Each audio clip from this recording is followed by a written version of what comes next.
شادی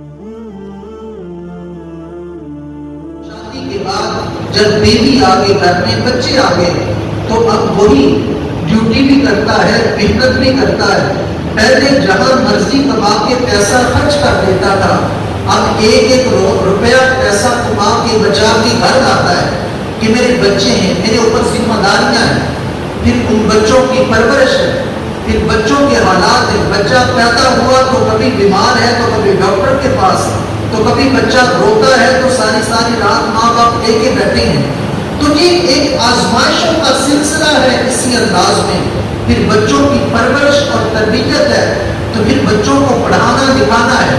تو باپ کی قربانیاں کہ وہ باپ بچوں کی ضروریات کو پورا کرنے کے لیے کہیں 8 گھنٹے ڈیوٹی، کہیں 10 گھنٹے ڈیوٹی، تو کہیں 16 گھنٹے ڈیوٹی، کہیں اپنے ملک میں رہ کر، کہیں ملک سے باہر جا کر اکیلے اور تنہا اپنا مشکلات میں وقت گزار کے کیا کرتا ہے، اپنے بچوں کی خواہشات کو پورا کرتا ہے۔